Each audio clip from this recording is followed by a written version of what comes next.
Bonjour les amis. Aujourd'hui c'est la fête des pères et nous sommes à la lettre L qui est une lettre intéressante. Quant à la fête des pères, c'est toujours un jour un peu difficile pour moi parce que quand j'étais petit on faisait des cadeaux, on préparait des cadeaux pour le grand-père parce que notre père n'était pas là. Donc j'ai toujours un peu de mal ce jour-là. Donc je vais parler d'un auteur important parmi tous ceux qui sont importants à la lettre L, c'est Roger Laporte, dont j'ai essayé déjà souvent de parler. On a aussi Lacan, et puis on a D.H. Lawrence, on a Pierre Loti, Abdelatif Labi, Camille Laurence, Michel Léris et Malcolm Lowry. Et en bas, là, le Clésio. Donc, Roger Laporte. En 86, j'ai découvert ce livre, Une vie, le lendemain ou la semaine où il est sorti. Et je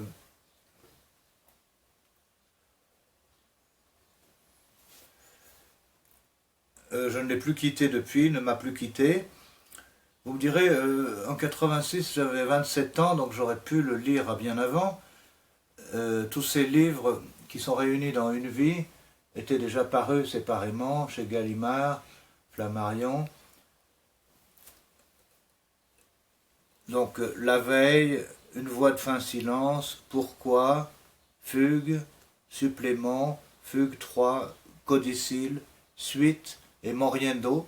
C'est une suite de livres qui étaient tous parus séparément et qui ont été rassemblés lorsque, en 82, Roger Laporte s'est rendu compte qu'il était allé aussi loin qu'il pouvait et qu'il ne pouvait plus écrire de cette première main. Il a continué d'écrire des essais qu'il appelait de seconde main, très intéressants toutefois, comme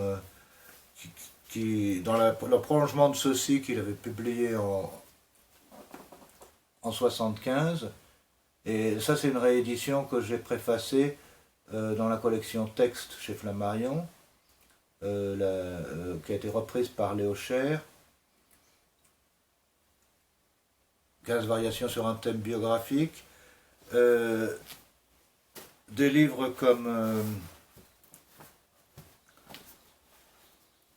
La loi de l'alternance, qui est paru chez Fourby et n'a jamais été réédité, mais devrait être disponible dans une collection bon marché, en folio, de même que Une vie devrait être en Pléiade. Si M. Gallimard passait plus de temps à regarder les textes qu'à s'occuper de son yacht dans la Méditerranée, peut-être que ce serait déjà en Pléiade. Mais bon, avec Jean-Luc Mélenchon, nous avons souhaité, et beaucoup de gens qui écrivent, que lorsque nous serons aux affaires, on nationalise Gallimard. Et j'espère bien qu'un jour ça se fera, parce qu'il n'y a pas de raison qu'un homme décide de toute la littérature française. Je vous rappelle que Gallimard possède tout Paris. Alors, par exemple, Gallimard a éjecté Laporte quand ça ne leur convenait plus de l'éditer, et il est allé chez Flammarion, puis chez Paul. Gallimard a cessé de publier Michel Butor ce qui ne rapportait pas assez, et Michel Butor est parti chez d'autres éditeurs, etc. La liste est infinie. Par contre, M. Gallimard voulait publier dans la Pléiade Hervé Bazin, par exemple,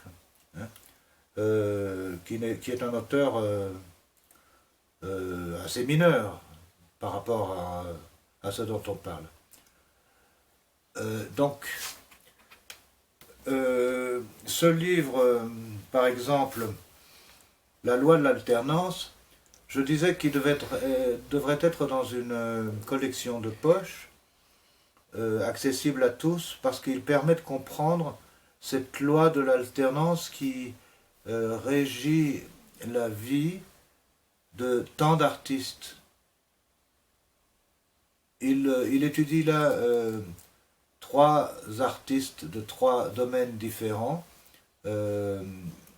Mozart pour la musique, Rilke pour la poésie et Van Gogh pour la peinture. Et il étudie ce phénomène curieux qui fait que, pour prendre encore un autre exemple, on écrit la Chartreuse de Parme en 52 jours ou 53, ou on écrit la messe de Requiem en 3 semaines,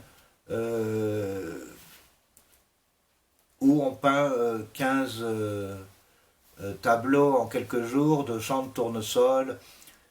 Et bon, là ça a mal tourné puisque ça s'est terminé dans une sorte de psychose, hein, dans le cas de Van Gogh.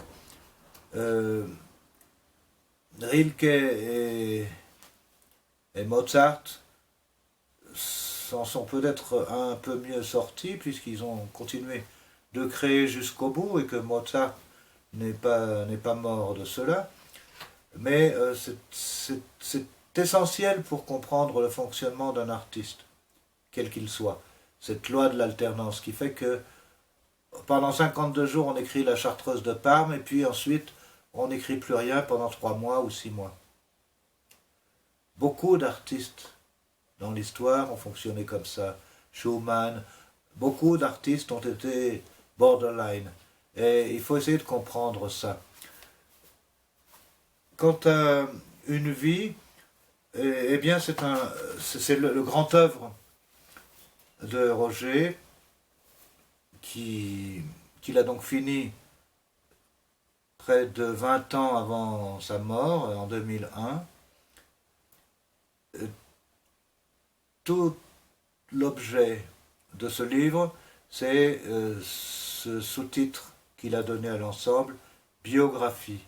Biographie, en prenant les racines grecques à l'envers, c'est l'écriture, la vie de l'écriture, et non l'écriture de la vie. Les biographies telles qu'on les connaît, c'est l'écriture de la vie de quelqu'un. Là, cet aspect-là ne l'intéresse pas, c'est l'inverse qui l'intéresse, la vie de l'écriture. Comment l'écriture se déroule en nous. Donc il n'y a pas d'autre histoire dans ce livre que celle-ci, mais qui concerne quand même beaucoup de gens. Non seulement les gens qui écrivent,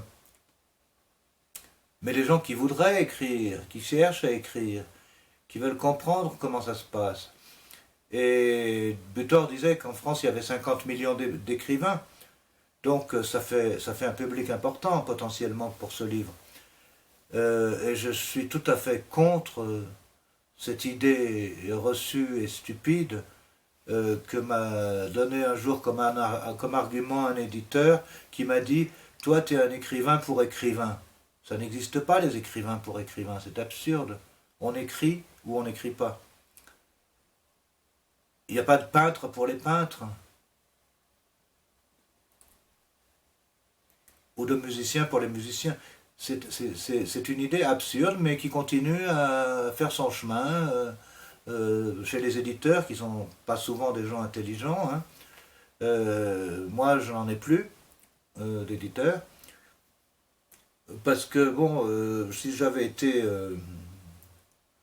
à l'époque de Roger Laporte, si j'avais publié mes derniers livres dans les années 80, je me serais aussi fait virer de chez Gallimard, si j'avais été chez Gallimard, puis de Flammarion, etc.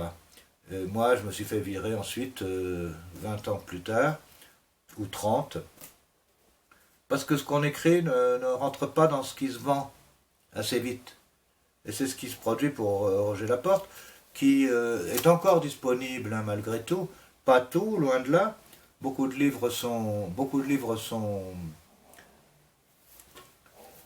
épuisés, mais il reste encore des livres disponibles. Celui-là, donc, 15 variations sur un thème biographique. Il reste des numéros de revue. Et ce volume collectif pour Roger Laporte qui a été publié par les éditions Ligne, avec des textes de Marcel Cohen, Alain Coulange, Michel Deguy, Jacques Derrida, Yves Frémont, Liliane Giraudon, Frédéric-Yves Janet, Pierre Madol, Bernard Noël, Michel Surya, Alain Weinstein et Jean-Jacques Vitton, sous la direction de François Dominique.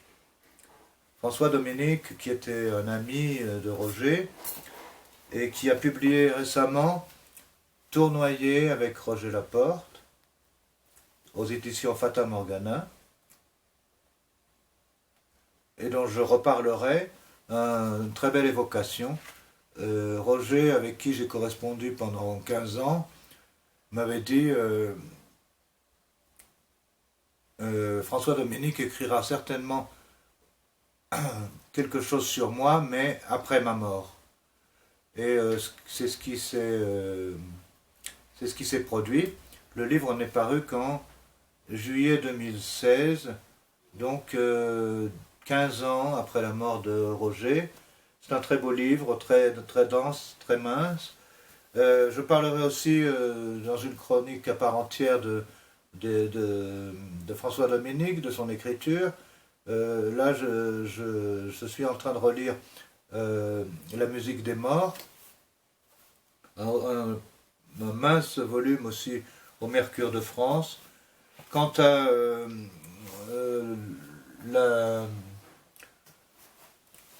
il y a aussi ce volume qui doit être disponible, Études. C'est un peu la suite des 15 variations sur un thème biographique.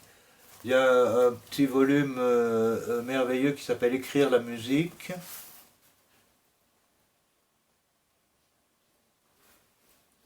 Aux éditions Passage, à Passage.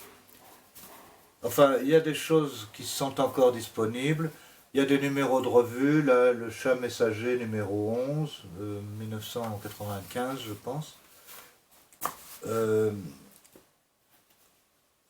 Auquel j'ai collaboré par un long essai qui est complètement défiguré par des répétitions, des erreurs, des coquilles. Ce numéro de digraphe de 1988, où j'ai publié un cours sur Roger. Digraphe septembre 91, où j'ai fait un dossier avec Sylvia Nagasinski. J'avais fait un entretien introductif et il y avait une correspondance avec Sylvia Nagasinski. Voilà, Digraphe, je ne sais pas si la revue existe encore, si elle est toujours disponible. Mais voilà, moi j'ai fait ce que j'ai pu pour faire connaître. Et ma correspondance avec Roger Laporte est en train d'être établie pour le volume 8 de mes écrits qui sont rassemblés à Caen par Nicolas Pien. Et c'est Jacqueline Laporte qui établit cette édition. Il faudra réduire parce que ça fait un peu long. Il doit y avoir 800 pages de lettres pendant 15-16 ans. Voilà, ce sera le volume 8, le tome 8. Je parlerai un peu plus tard de Jacques Lacan. Merci les amis, bonne fête des pères et à demain.